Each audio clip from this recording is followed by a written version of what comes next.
are really useful to do regularly during a day at work. I normally recommend at least twice a day, 3 or 4 times if you can manage to fit them in. So this first one, you're simply going to take your ear and your head towards the side, towards your shoulder, and use the same hand to help to give you a stretch down this other side. After doing this one, I then change the angle, so you're almost pulling your nose to sniff your armpit. You should feel this slightly further towards the back and across the top of the shoulder. And I'd hold that for 10 to 15 seconds each, and then repeat, obviously, on the opposite side. So for this next one, you might need to shuffle forward slightly in your chair so you have a little bit of room. And you're going to use your thigh and the back of the chair to give yourself a nice twist to the side, and then repeat on the other side. I tend to do about 3 or 4 each way. You can do more if you feel like it's helpful. And you can hold for a few seconds, but the most important thing is getting the movement side to side rather than staying in one position the whole day at work. For the next one, I would keep yourself slightly forward in the chair so you've got a little bit of room behind you. And you're going to put your hands behind your head and extend backwards as far as you can. And I would do this again 3 or 4 times, more if you feel like it's helpful. So for this one, we're going to stretch the opposite way, so we get a nice stretch through the top part of your upper back and shoulder blades. So cross your hands over at the front, and then you're going to let your neck bend and roll your shoulder blades as far forward as you can, and then relax.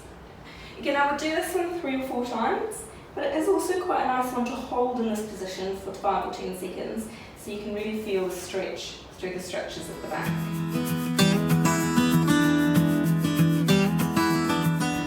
The next couple of exercises involve a nice long foam roller if you've got access to one at a gym or at home. It's a really nice bit of equipment to help with upper back discomfort associated with long-term computer use when you're at work.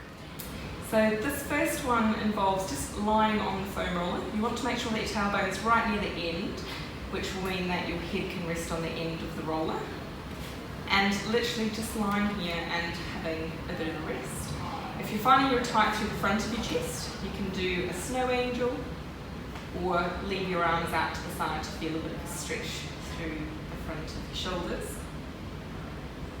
And I would lie on this for at least a minute, but you can lie on it for 10 minutes or more if you particularly want to. So this next one involves having the foam roller the opposite way around, underneath the mid part of your back. For women, I tell them just underneath the bra strap level, or for guys, just underneath your shoulder blades is a good place to start. Hands behind your neck so that you can just let yourself extend as far back over the roller as you're comfortable.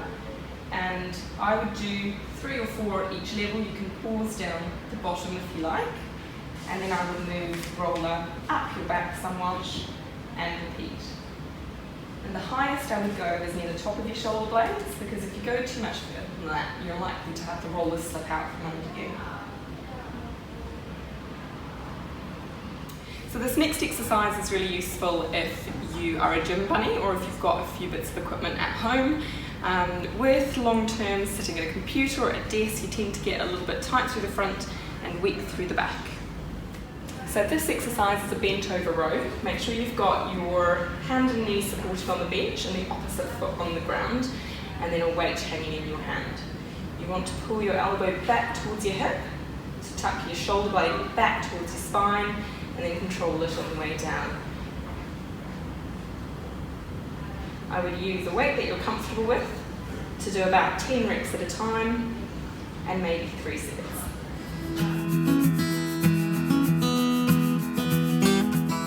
So these next few exercises you might find really helpful if you suffer from low back pain or stiffness associated with long hours sitting at work.